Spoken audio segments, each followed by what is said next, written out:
Friends, welcome to GD academy.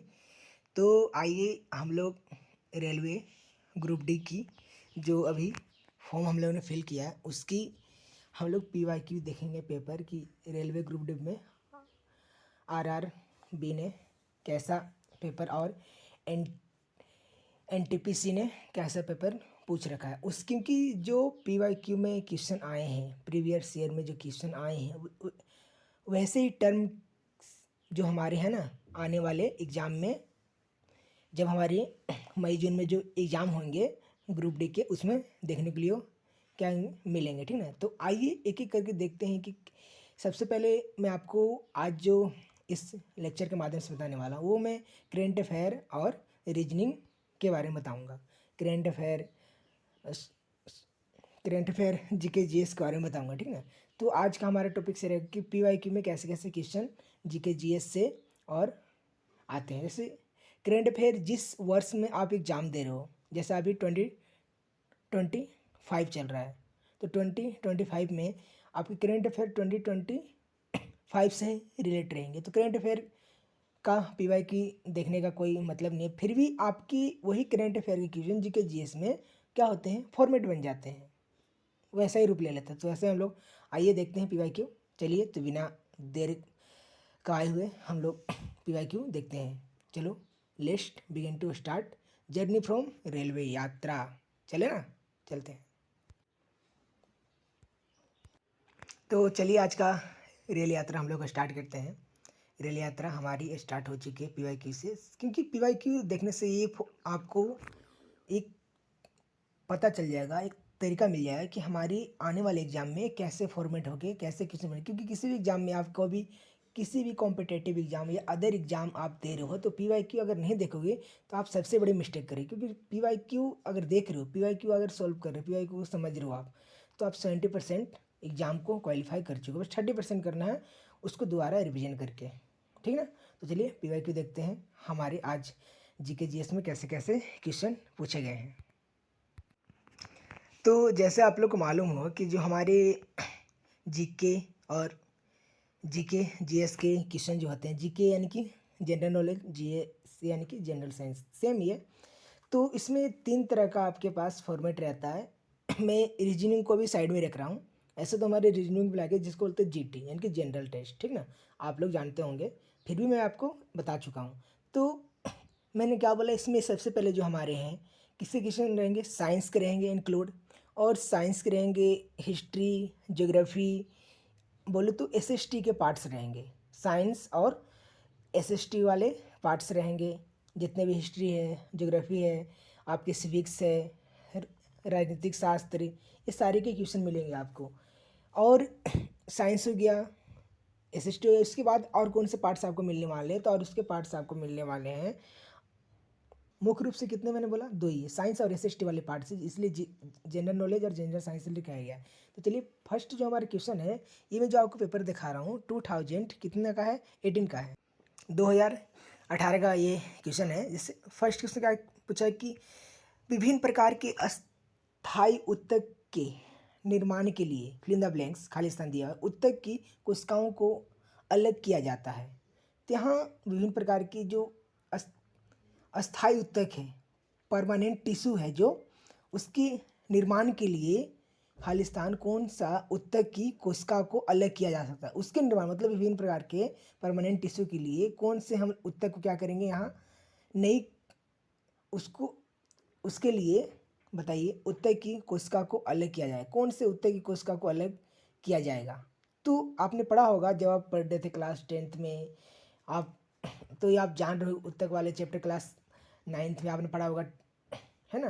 तो 9th के है, 11th में भी आपको मिल जाएंगे। तो क्या कौन सा है, मेरिस्टेमेटिक टिश्यू, ठीक ना। कौन सा उत्तक को अलग किया जाता है, मेरिस्टेमेटिक जो उत्तक है ना, हमारे उत्तक की कोशिकाओं को क्या किया जाता है, अलग किया जाता है विभिन्न प्रकार के अस्थायी उत्तक के निर्माण के लिए। जब वो परमानेंट हमारे टिश्यू बनते हैं तो उसके निर्माण के लिए, परमानेंट टिश्यू यानी कि जो हमेशा अस्थायी उत्तक रहे हैं, ठीक ना, तो उसको निर्माण के लिए, उसको बनाने के लिए जो हमारी कोशिकाएं होती है, कौन सी कोशिकाएं अलग होती है, कौन से उत्तक की कोशिकाएं अलग होती है, तो मेरिस्टेमेटिक उत्तर की कोशिकाएं को क्या किया जाता है, अलग किया जाता है। और गेटिंग पॉइंट, देखो तो आपने जैसा पढ़ा है पिछले वाले क्लास में, 9th में, 11th में, अपने 10th में जो साइंस पढ़ा वही सारे क्वेश्चन रिपीट होके आ रहे हैं। तो ये आपको क्वेश्चन समझ में आ रहा होगा। हम लोग नेक्स्ट की ओर बढ़ेंगे। तो मैंने आपको फर्स्ट क्वेश्चन दिखाया, अब देखिए सेकंड भी साइंस का ही क्वेश्चन है। और मैं एक बात बता दे रहा हूँ आपको कि मैं जैसे एक्सप्लेन किया फर्स्ट क्वेश्चन, सेकंड को नहीं ज़्यादा मैं मतलब जितने अभी बताने वाला हूँ, दिखाने वाला हूँ, ज़्यादा एक्सप्लेन नहीं करूँगा, बस मैं आंसर दिखाऊंगा फिर आगे चलूँगा। क्योंकि ये हमारे PYQ है जो हम देख रहे हैं। फिर बाकी जो भी हम रेगुलर बेसिस पे डेली क्लास करेंगे ना, डेली GK GS का, करंट अफेयर का, उसमें मैं आपको डेली एक्सप्लेनेशन देते हुए बताऊँगा, ठीक है। तो चलते हैं जल्दी जल्दी कंप्लीट करते इस सेशन को। जैसे अब दिया हुआ क्या है कि फिल इन द ब्लैंक्स है, खाली स्थान है। एक हेलोजन, तो एक हेलोजन क्या है, एक हेलोजन है क्लोरीन, ठीक ना। नेक्स्ट, अब ये जो आपके क्वेश्चन है किसके हैं, SST के पार्ट के, आप खुद देख के पढ़ के समझ सकते हो। प्रसिद्ध पर्यटक जो है आकर्षण विक्टोरिया में, विक्टोरिया मेमोरियल खाली स्थान में है। बताइए प्रसिद्ध जो पर्यटक, इसमें से चारों ऑप्शन में से कौन सा होगा जो विक्टोरिया मेमोरियल में है, विक्टोरिया मेमोरियल प्लेस में स्थित है। वो कौन सा है, तो पश्चिम बंगाल विक्टोरिया मेमोरियल, जो वो आपको दिखने के लिए मिलता है। आकर्षण क्या है, एक पर्यटक स्थल है जहाँ मतलब लोग घूमने के लिए जाते हैं। वैसे पर्यटक जो स्थान है, या मैं बोलूँ तो हमारे जो प्लेस है वो किसके लिए है, जहाँ लोग घूमने के लिए जाते हैं, उसी को पर्यटक स्थान बोलते हैं या पर्यटक आकर्षण प्लेस भी बोल सकते हैं, ठीक ना, जहाँ लोग घूमने। तो जैसे एक हमारा विक्टोरिया मेमोरियल है जो कहाँ पड़ता है, वो पश्चिम बंगाल में पड़ता है। विक्टोरिया मेमोरियल ऐसे भी क्वेश्चन कर सकता है, वो विक्टोरिया मेमोरियल कहाँ स्थित है, तो पश्चिम बंगाल में स्थित है, ठीक ना। जैसे ये क्वेश्चन दे सकते हो, ये किसका है, ये भी साइंस का है। साइंस में किससे पार्ट का, फिजिक्स का ही है। जैसे 100 kg द्रव्यमान वाली एक वस्तु को 6 सेंटीमीटर में 5 मीटर प्रति सेकंड से 17 मीटर प्रति सेकंड के वेग से एक समान रूप से त्वरित किया जाता है, तो वस्तु पर लगाए गए बल का परिमाण क्या होगा। तो वस्तु पर लगाए गए बल, इसको किसके द्वारा हल करेंगे, जब मैं क्लास में आपको ये पढ़ाऊंगा ना, ऐसे द्रव्यमान कैसे त्वरित निकाला जाता है, कैसे त्वरण निकाला जाता है, उसके बारे में बताऊंगा। तो अभी आप आंसर देख लीजिए, फिर अब अगर आप जानते हो तो वीडियो को पॉज करके आप इसको सोल्यूशन कर सकते हो। क्या होगा, 200 न्यूटन होंगे। जैसे ये भी हमारा है साइंस का क्वेश्चन, देख सकते हो कि 23.3 ग्राम जिंक में मोलस की संख्या होती है। तो मोलस की संख्या कितनी है, जब यहाँ ज्ञात करेंगे तो पता चलेगा क्या, 0.35 होती है, ठीक ना। 2018 का मैं PYQ आपको सॉल्व करा रहा हूँ, 2018 का मैं आपको सॉल्व करा रहा हूँ। देखिए इसमें करंट अफेयर के कैसे क्वेश्चन आए हैं। जैसे उस टाइम जो मान लेते हैं उसका, उस टाइम एग्ज़ाम हो सके तो फरवरी में, मार्च में हुआ होगा। आई नो, मुझे आइडिया नहीं, पर फिर भी मैं आपको बता दूंगा पता करके कि कितना कब हुआ था, बट अभी जाना जरूरी है। देखिए तो ऐसे करंट अफेयर के क्वेश्चन अगले साल वाले भी कुछ मतलब जो कुछ नज़दीक वाले टाइम है वैसे टच हो सकते। क्या कर रहा है, 2017 में आयोजित कितने 74वें नेशनल फिल्म अवार्ड में सर्वश्रेष्ठ अभिनेता का पुरस्कार किसने जीता, किसने उस समय जीता था। आप बता सकते हो कि 2017 में 64th नेशनल फिल्म अवार्ड की सर्वश्रेष्ठ जो अभिनेता है वो किसने जीता था, तो जीता था अक्षय कुमार ने। हमारे जो फिल्म इंडस्ट्री के सुपरस्टार हैं अक्षय, अक्षय है ना, अक्षय उन्होंने जीता था, याद रखिएगा। मैंने जो आपको क्वेश्चन अभी बताया, जो अभी दिखाया करंट अफेयर, यही क्या होते हैं आने वाले टाइम में क्या बन जा रहे हैं, GK GS के क्वेश्चन बन जाते हैं, है ना। तो याद रखिएगा।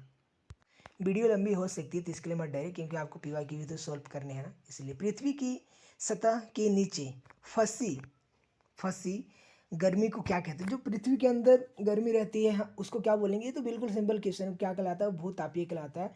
भू यानी कि अर्थ, ताप यानी कि टेम्परेचर, भूतापीय ऊर्जा कहते हैं, ठीक ना। उसको भी भूतापीय ऊर्जा, जो हमारे एनर्जी पृथ्वी के अंदर एक ऊर्जा है ना, कौन सी, लावा जो फटती है, जो लावा निकलती है, जो पृथ्वी के अंदर से जो उष्मा निकलती है, उसको क्या कहते हैं, भूतापीय ऊर्जा कहते हैं। ये मैं जो आपको जो अभी बता रहा हूँ, जो आपको प्रश्न में समझा रहा हूँ, शायद आपको समझ में आ रहा होगा। और जहाँ प्रॉब्लम होगी, जो भी दिक्कत होगा, आप कमेंट बॉक्स में लिख सकते हो, मैं आपको उसको भी सॉल्व करूँगा और भी बेस्ट बेस्ट करने की मैं ट्राई करूँगा। ट्राई क्या, पूरी तरह कोशिश करूँगा, बस आप बने रहें। क्या करें कि बेंजिंग पाउडर, जो हमारी बेंजिंग पाउडर में fill in the blanks bleaching agent विद्यमान होता है। कौन सा बेंजिंग पाउडर में, जो बेंजिंग पाउडर में कौन सा बेंजिंग एजेंट जो है ना उसमें प्रेजेंट होता है, विद्यमान मतलब प्रेजेंट होना, कौन सा रहता है, तो क्लोरीन रहता है, याद रखिएगा। अब देखिए उस टाइम के 2018 में करेंट अफेयर के अगर क्वेश्चन है जो आपके भी जीके जीएस में काम आ जाएंगे। मार्च 2018 2018 से तेलंगाना का मुख्यमंत्री कौन है? 2018 में तेलंगाना का मुख्यमंत्री कौन था? अब तो ये पास्ट हो गया ना, ये था तो कौन था उस समय? तो उस समय थे हमारे के चंद्रशेखर राय। ऐसे ऐसे क्वेश्चन जो आपके प्रेजेंट कौन है, ऐसे है अभी करंट अफेयर में ऐसे क्वेश्चन हम लोग जब मॉर्निंग में करंट अफेयर में क्लासेस लूँगा तो उसमें आपको बहुत और भी डिटेल्स बताऊँगा। ये भी साइंस का क्वेश्चन है, इंग्लिश मीडियम में, आप समझिए, मैं आपको बताता हूँ। The objects that produce that produce their own light are called as. कह रहा है कि वैसा ऑब्जेक्ट जो प्रकाश विसर्जित करता है, प्रकाश देता है, उस ऑब्जेक्ट को क्या कहते हैं? तो ये सबको जानता है ना, जो प्रकाश देने वाली उसको प्रकाशीय वस्तु कहते हैं, जैसे जिसको इंग्लिश में ल्यूमिनियस क्या कहते हैं, ऑब्जेक्ट कहते हैं, ल्यूमिनियस ऑब्जेक्ट, है ना, प्रकाशीय वस्तु। जैसे में क्या क्या हो जाए, इस समय प्रकाशीय वस्तु के रूप में क्या क्या, टॉर्च हो गया, लाइट हो गया आपके पास उपस्थित, और भी जो मतलब जिससे लाइट का वो सोर्स है, जिससे लाइट निकल सकती है, जिससे लाइट मिल सकती है, उसके प्रकाशीय वस्तु कहेंगे, ठीक है। Next, Sundarban, Sundarban fill in the blanks का घर है। सुंदरवन में कौन रहता है, इसीलिए घर पूछा गया कौन? तो रॉयल बंगाल का टाइगर जो है, हमारे रॉयल बंगाल का टाइगर, वो सुंदरवन में रखा जाता है। एक और क्वेश्चन आपके सामने, वर्ष 2017 में किस अंतर्राष्ट्रीय प्रतियोगिता में भारतीय पुरुष एवं महिला दोनों हॉकी टीमों ने सर्वोत्तम स्थान प्राप्त किया? सबसे पहले मतलब फर्स्ट आए थे किसने, पुरुष और महिला दोनों में, किसमें, अंतर्राष्ट्रीय प्रतियोगिता में 2017 में। कि कौन सा ऐसा खेल था, उस खेल का नाम क्या था?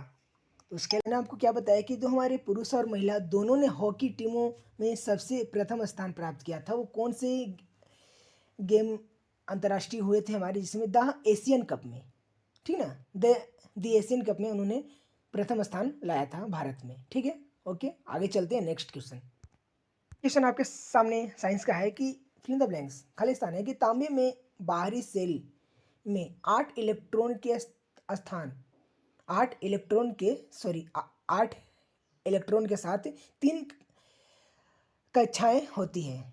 8 इलेक्ट्रॉन के साथ अगर 3 कक्षाएं होती है तो किस में होती है? तो आपको इलेक्ट्रॉनिक विन्यास पहले निकालना होगा, तो आपको पता, इलेक्ट्रॉनिक विन्यास आपको ये अगर जान रहे होंगे ना तो इसके बारे में आप अच्छी तरह बता सकते हो। तो किस में होती है? आर्गन में होती है, एआर, ठीक है ना।